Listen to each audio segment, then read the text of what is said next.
I need an hour in the archives, she told Maya. Can you protect them? The captain's cybernetic eye glowed fiercely. With my life, Doc, but be careful in there. Information that valuable. People kill for less. Sarah nodded, then turned to Nova. I'll be back soon. Stay with Maya. But Nova's form pulsed with determination. The child wasn't letting her go alone. After what they'd found in the Didris field, Sarah understood why. As they made their way to the station's central archives, Sarah couldn't shake the feeling that they were walking into a trap. But they needed answers about the experiments, about why the major powers were covering it up, and most importantly, about how to save Nova and the others. The archive's entrance loomed before them, its quantum-locked doors humming with security fields. Nova reached out, ready to interface with the systems again. But before they could act, a voice spoke from the shadows. I wondered who would be brave enough, or foolish enough, to expose the Crystallian project. A figure stepped into the light, an elderly woman with traditional Japanese features and eyes that held both wisdom and sadness. I'm Dr. Yuki Tanaka, and I've been waiting for someone like you. The real question was, had they found an ally, or walked right into their enemy's hands? Dr. Yuki Tanaka's laboratory aboard the Nexus defied explanation. Crystalline formations grew from the ceiling like stalactites, each one humming at a different frequency. Equipment that looked centuries ahead of current technology lined the walls, and in the center, a containment field held what appeared to be a small star. Your timing is either perfect or catastrophic, Yuki said, examining Nova through a device that projected the child's quantum structure in the air. The resonance degradation is accelerating. They're all failing. Sarah watched as Nova's form flickered again, drops of liquid crystal falling to the floor. In the makeshift medical bay next door, the 7 rescued children showed similar symptoms. Can you help them? Yuki's ancient eyes held centuries of knowledge. The Crystallians didn't just modify these children, Dr. Chen. They fundamentally altered their quantum structure. They're trying to create living weapons, beings capable of manipulating the fabric of space-time through harmonic resonance. But it's killing them, Maya interjected from her position by the door, weapons ready. Because they're fighting it, Yuki confirmed. These children instinctively resist the modifications. Their natural harmonics try to return to their original frequency, but the forced changes make that impossible. The resulting discord, she gestured to Nova's deteriorating form. Nova pressed a hand against the holographic display of their own quantum structure, sending ripples through the projection. The other rescued children, even in their weakened state, resonated in response. They're communicating, Sarah realized. All this time, they've been trying to synchronize their frequencies. Yuki nodded. The Crystallians' mistake was assuming harmony could be forced. They wanted weapons, but these children are naturally attuned to something far more powerful, each other. A sudden alarm blared through the station.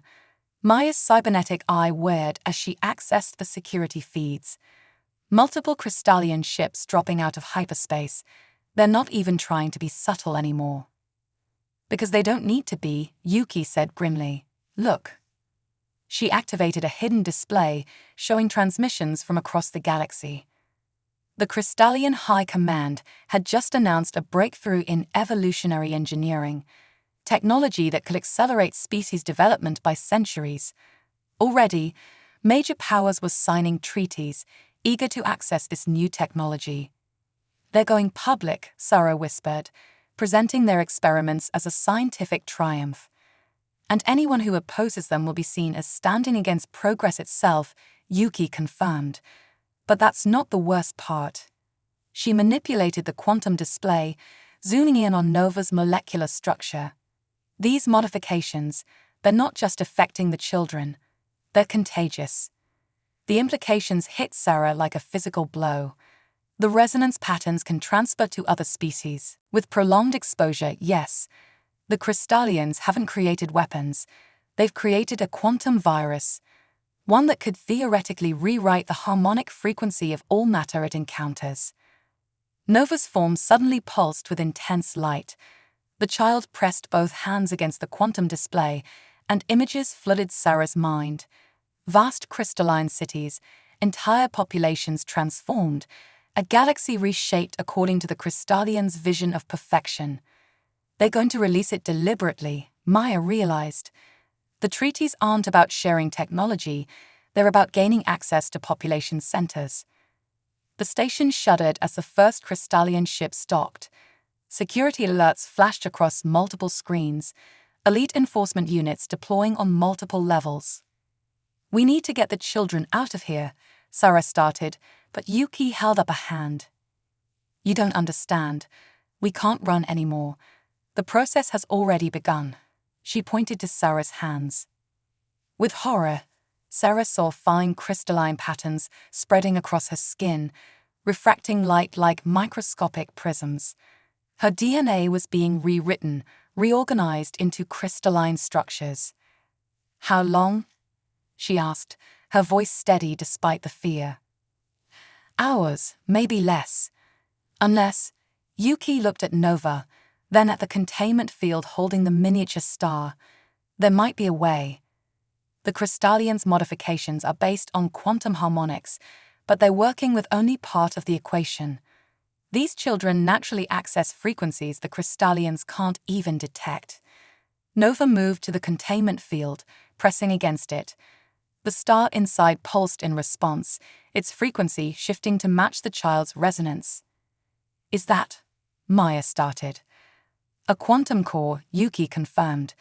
"The heart of a star frozen at the moment of collapse. Pure harmony given physical form. I spent decades studying it, trying to understand its properties. But these children, they don't need to understand it. They can feel it." The station's internal sensors screamed as Crystallian forces breached another level. They were running out of time. "What are you suggesting?" Sarah asked, watching the crystalline patterns spread past her wrists. "The children's natural frequency might be able to counteract the modifications, but they're too weak individually. However, if they could synchronize with the quantum core..." Yuki's eyes held both hope and fear. The resonance cascade could either save them or tear this station apart. Nova's form stabilized momentarily, pulsing with determination. The other children began to hum in unison, their combined melody making the air itself vibrate. "They've already decided," Maya observed, her cybernetic eye recording everything. "They're not going to let the Crystallians use them to enslave the galaxy." Sarah looked at her transforming hands, then at Nova. The child who had trusted her, who had shown her horrors and wonders beyond imagination. "What do you need us to do?" Yuki moved to a complex control panel. "The quantum core is unstable. Normally that's a problem, but right now..." She began adjusting settings. "If the children can harness that instability, guide it." The station's internal defenses engaged, trying to contain the spreading crystalline infection. Through the laboratory's windows, Sarah could see other inhabitants beginning to transform, their bodies taking on crystalline properties. "They're here," Maya announced, as heavy footsteps approached their level. Nova reached for Sarah's transformed hand. The touch sent one final vision, not of past horrors, but of future possibility. A harmony that couldn't be forced or controlled, only chosen freely. "Do it," Sarah told Yuki. The quantum physicist's hands flew over the controls. The containment field began to fade as Nova and the other children joined hands, forming a circle around the exposed core. Their combined resonance built to impossible levels, making reality itself shiver. The laboratory door exploded inward as Crystallian forces burst in, their perfect crystalline forms reflecting the chaos around them. But they were too late. The quantum core pulsed once, twice, then everything went white.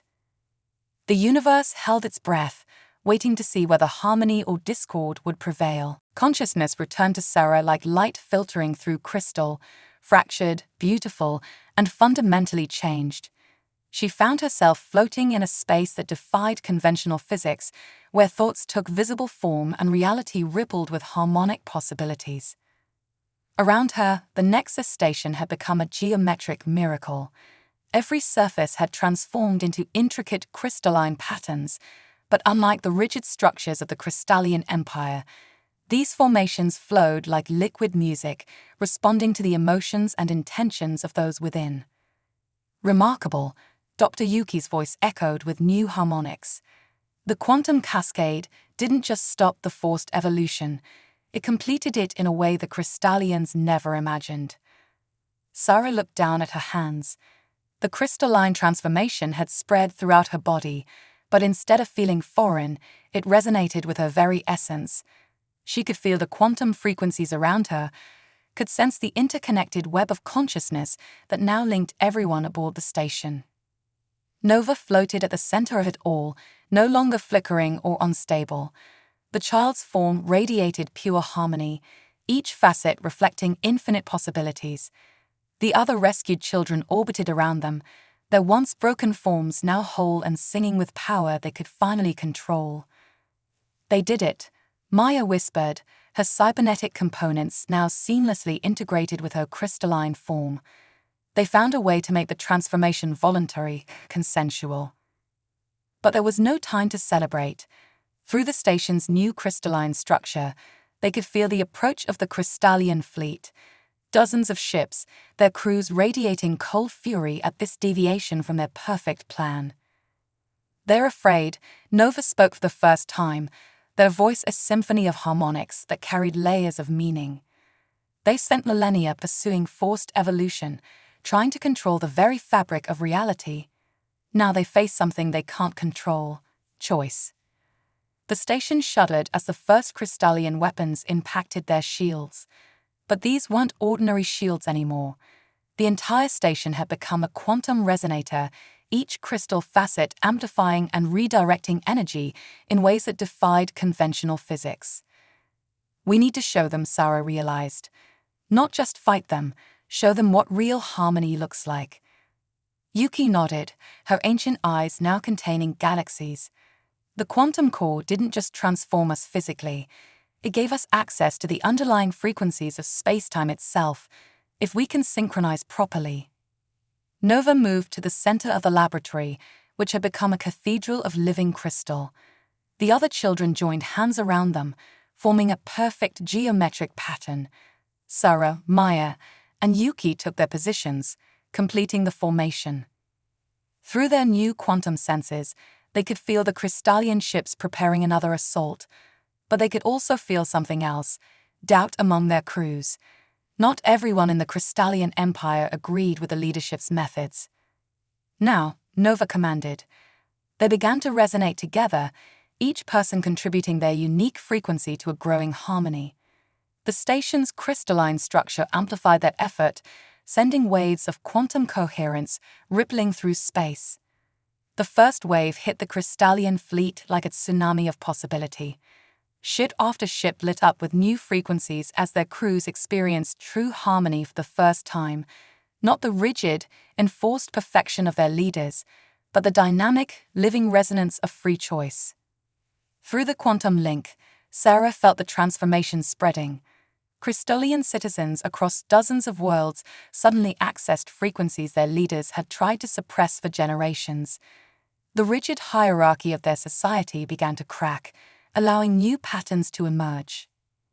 But the Crystallian leadership wasn't going to surrender their control easily. Their flagship launched a desperate assault, firing weapons designed to shatter quantum coherence itself. "They're trying to fragment the harmonic field," Yuki warned. "If they succeed, everyone who's transformed will be torn apart at the quantum level." Nova's form pulsed with determination. "They still don't understand. Harmony can't be destroyed, it can only be chosen or rejected." The child began to sing, their voice carrying frequencies that had never been heard in this universe. The other children joined in, their combined melody weaving reality into new patterns. Sarah, Maya, and Yuki added their own harmonics, creating a quantum symphony that made the very stars resonate in sympathy. Through their shared consciousness, Sarah witnessed incredible transformations. On countless worlds, people of all species began to access the quantum frequencies awakened by Nova's song. The rigid barriers between organic and crystalline, between matter and energy, between self and other, became permeable. The crystalline flagship's weapons flickered and died as their own crew joined the harmony. Across their empire, the old order crumbled like sandcastles before an ocean of change. But not everyone welcomed the transformation. Those most invested in the old system, in control and forced perfection, began to gather their forces. Through the quantum link, Sarah sensed them preparing hidden weapons, desperate plans to purify their society of this corruption. The war isn't over, Maya observed, her cybernetic systems now projecting quantum probability maps. It's just changing form. No, Nova corrected. The war was never the point. What happens next depends on choice. Millions of individual choices about what kind of universe we want to create.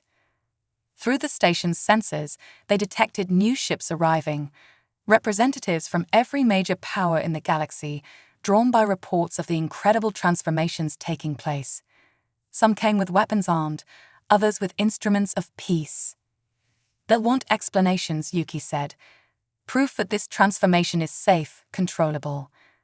Sarah looked at her crystalline hands, feeling the infinite possibilities flowing through her transformed body. We can't prove it's safe because it isn't. Freedom never is. But we can show them it's worth the risk. Nova nodded, their form radiating understanding. The child had never wanted to be a weapon or a savior. They had simply wanted the chance to grow into what they were meant to be and to offer that same chance to others. The station's new crystalline structure pulsed with power as more ships arrived. The next few hours would determine whether the galaxy embraced this evolution or tried to suppress it. But as Sarah felt the harmony flowing through her, connecting her to Nova, to her friends, to the very fabric of space-time itself, she knew they had already won the most important victory. They had proven that true power comes not from control, but from connection, not from forcing change, but from allowing it to flow naturally, not from perfect uniformity, but from the beautiful complexity of free choice. The storm was breaking, and in its wake, a new kind of harmony was about to emerge. The Grand Council chamber of the Galactic Concordat had never held such a diverse assembly. Representatives from 100 species filled the crystalline amphitheater, their forms ranging from purely organic to fully transformed. Sarah stood before them, her crystalline body refracting the light of 3 suns, while Nova and the other children hovered nearby, their presence making the very air hum with potential. You stand accused, intoned High Arbiter Vex, their metallic form deliberately untransformed, of unleashing an uncontrolled quantum-level event that has already affected billions. How do you plead? Sarah felt the frequencies of fear and anger rippling through the chamber. Many of the representatives had chosen to accept the transformation, their bodies now singing with harmonic possibilities. Others remained steadfastly organic, viewing the change with suspicion or outright hostility. I plead the truth, Sarah responded, her voice carrying harmonics that made the chamber's crystal walls resonate. We didn't unleash anything. We simply revealed what was always possible, the choice to evolve freely, without coercion or control. The chamber erupted in a cacophony of protests and support. Through her enhanced senses, Sarah could feel the complex web of political alliances shifting, realigning around this new reality. Choice. A crystalline elder rose, that perfect form gleaming with engineered precision. You've infected countless worlds with quantum instability. Even now, the transformation spreads like a virus, disrupting economies, destroying social structures. Only the structures built on control, Nova interrupted, their voice carrying the wisdom of both child and ancient. The chamber fell silent as the young one floated forward. Look at your own history, Elder. How many generations did you suppress your people's natural harmonics? How many children did you sacrifice in pursuit of perfect crystalline uniformity? Images filled the chamber, memories shared through quantum resonance. The assembled representatives gasped as they witnessed the true history of the Crystallian experiments. The elder's perfect form flickered with shame. But then Ambassador Krell of the Technocratic Union stepped forward, their cybernetic arrays humming with calculation. The economic implications alone are staggering. Entire industries built around conventional technology are becoming obsolete as transformed individuals develop quantum abilities. Millions are losing their livelihoods, while millions more are discovering new possibilities. Maya counted from her position near the chamber's entrance. Her crystalline cybernetic form displayed real-time data streams, showing the explosion of innovation across transformed worlds. When people can directly manipulate quantum frequencies, they find ways to work together that transcend old economic models. Dr. Yuki, now a shimmering figure of ancient wisdom and new possibility, added her voice. Change is never without cost. But consider the alternative. The Crystallians' forced evolution program would have remade the galaxy in their image, without choice or consent. Instead, we have the opportunity to choose our own paths. The debate raged for hours, frequencies of argument and counter-argument weaving through the chamber. Some demanded that the transformation be contained, reversed if possible. Others called for it to be mandated across all worlds, missing the fundamental point about choice. Through it all, Sarah felt Nova's presence like an anchor of clarity. The child's journey, from experiment to refugee to catalyst of change, embodied everything this moment was about. But then alarms shrieked through the chamber. Maya's cybernetic systems projected urgent data streams. Multiple quantum ruptures detected. Someone's trying to. Reality itself seemed to tear as heavily armed figures burst through dimensional breaches. Their bodies were horror shows of forced crystalline evolution, twisted by desperate attempts to weaponize the transformation. At their head stood Admiral Voss, former head of the Crystallian Evolution Program. "If you will not preserve order," Voss's shattered voice resonated with madness, "then we will impose it." Chaos erupted in the chamber. Some representatives fled, while others moved to defend against the attackers. But conventional weapons proved useless against Voss's twisted forces, who could manipulate quantum frequencies in ways that defied natural law. "You see," Voss laughed as his soldiers began rounding up representatives. "This is what your precious freedom brings, chaos. Only through perfect control can we achieve true evolution." Sarah moved to protect Nova, but the child floated forward, unafraid. The other transformed children joined them, forming a geometric pattern that made space itself hold its breath. "You never understood," Nova said softly. "Harmony cannot be forced. What you've done to yourself, to your followers, it's a discord that cannot sustain itself." As if to prove their point, one of Voss's soldiers screamed as their twisted crystalline form began to fragment. Then another and another. Their attempts to force quantum evolution beyond natural harmonics were literally tearing them apart. "No," Voss's form pulsed with desperate power. "I will not allow this. I will." His words cut off as his body began to crystal crack, frequencies clashing like broken glass. But instead of letting him shatter, Nova reached out with a gentle harmonic that enveloped the Admiral in healing resonance. "Even now, you have a choice," the child said. "Let go of control. Accept the harmony that's always been within you." Tears of liquid crystal fell from Voss's fractured eyes as decades of rigid control finally cracked. His form shifted, flowing like water into a new pattern, not perfect, not uniform, but authentically his own. In the aftermath, as security forces secured the chamber and medical teams attended the injured, Sarah felt a profound shift in the assembly's frequencies. They had witnessed firsthand both the danger of forced evolution and the power of chosen transformation. High Arbiter Vex rose slowly, their metallic form beginning to shimmer with the first signs of voluntary change. "Perhaps," they said, "it is time for new laws. Not to control this transformation, but to protect the right to choose it, or to remain as we are." The chamber hummed with growing consensus. Representatives who had been arguing moments before now worked together to draft new accords.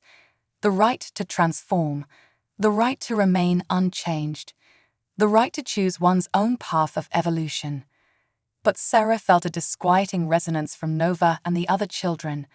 Through their quantum link, she sensed what they had discovered. Voss's attack had been a desperate gambit, but not an isolated one. Across the galaxy, other factions were emerging, each with their own vision of how this power should be controlled and used. The real test is just beginning, Maya observed, her cybernetic systems tracking multiple emerging threats. When people discover they have the power to reshape reality, not everyone chooses harmony.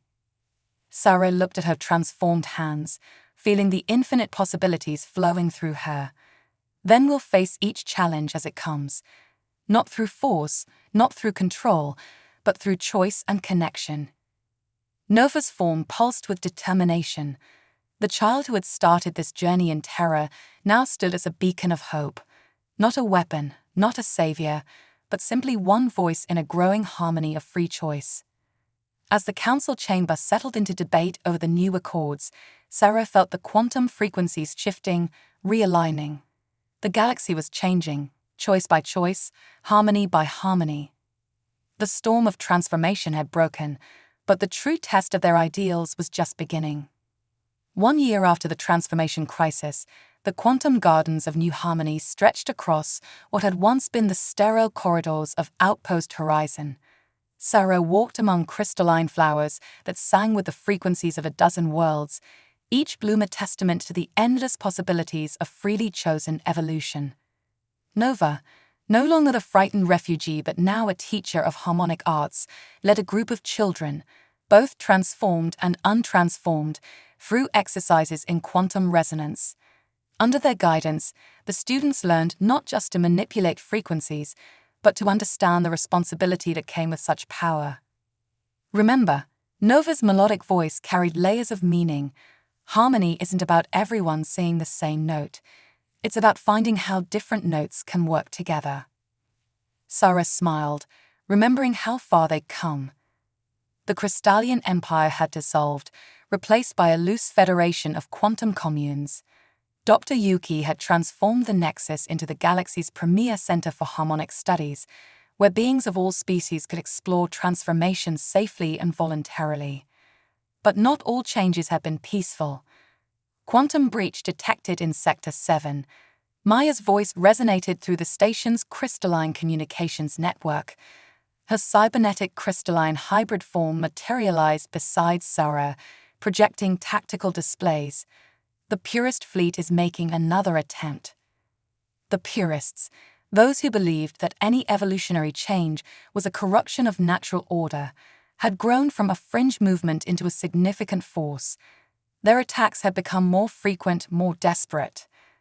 "How many ships?" Sarah asked, already shifting her form into combat resonance. 12 capital ships, multiple support vessels. But that's not all. Maya's expression darkened. They've got a new weapon, something that disrupts harmonic fields at their source. Through their quantum link, Sarah felt Nova's concern. The child's studies of ancient harmonic texts had warned of such possibilities, technologies designed to shatter the very frequencies that held matter together. "Alert the defense chorus," Sarah commanded, "but don't strike first. They need to know we still choose harmony over force." The station's crystalline structure pulsed with activity as transformed defenders took their positions. But instead of conventional weapons, they carried instruments of resonance, tools designed to heal discord rather than destroy. The Purist fleet emerged from quantum space like a discordant chord, their ships bristling with conventional weapons and their new harmonic disruptor. Their leader's transmission crackled through space. "Abominations," Admiral Kane's voice carried decades of fear and hatred. "You corrupt the natural order with your transformations. Today, we restore purity to the galaxy." The harmonic disruptor activated, sending waves of anti-resonance sweeping toward the station.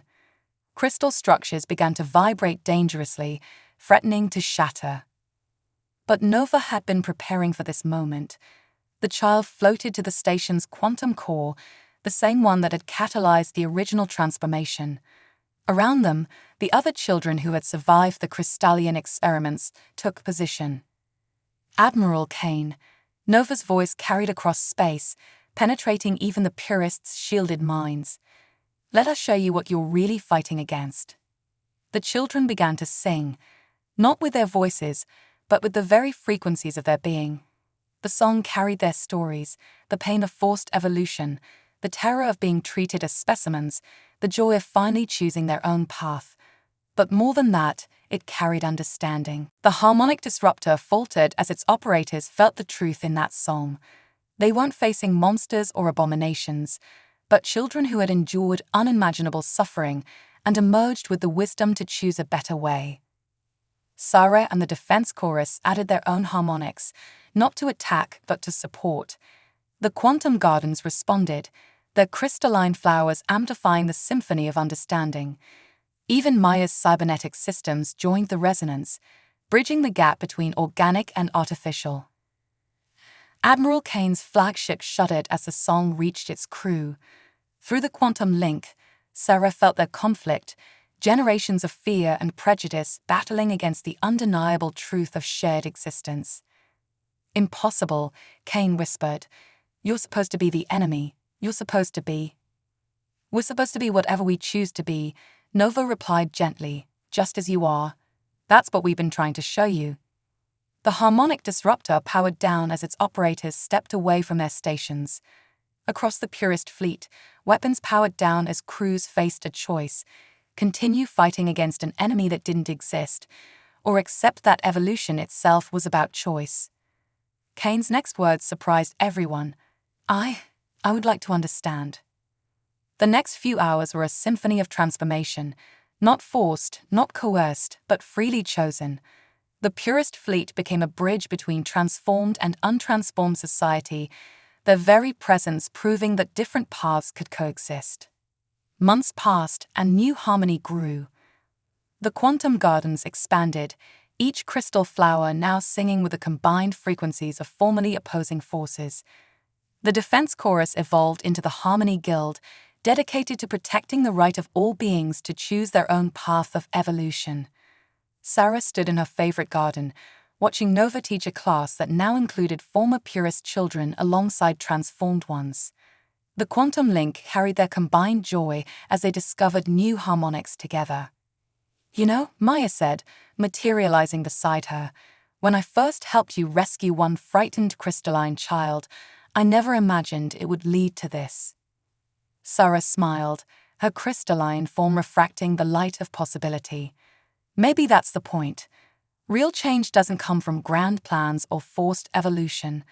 It comes from simple choices, choosing to help, choosing to understand, choosing to grow." Dr. Yuki joined them, her ancient yet renewed form humming with wisdom. The Crystallians sought to force the next step in evolution. The purists tried to prevent it. But evolution was never about becoming perfect or remaining pure. It's about having the freedom to become what we choose to be. Nova's class ended, and the child floated over to join them. Together, they looked out at the stars, no longer cold and distant, but alive with the frequencies of infinite possibility. "What happens next?" one of the students asked. Nova's form pulsed with joy and purpose. "Whatever we choose. That's the beauty of harmony. It never ends. It just keeps growing, note by note, choice by choice, forever." The quantum gardens bloomed around them, each crystal flower singing its own unique frequency in an endless symphony of freely chosen evolution. Above them, the stars themselves seemed to pulse in harmony, resonating with the promise of a future limited only by imagination and the courage to choose it. In the end, Sarah realized, that's what they had been fighting for all along, not to force change or prevent it, but to ensure that every being in the galaxy had the right to choose their own song in the great symphony of existence. The transformation that had begun with one frightened child had become a galaxy-wide journey of choice and change. But it wasn't an ending, it was an eternal beginning, a new dawn breaking with every freely chosen note in the endless harmony of evolution.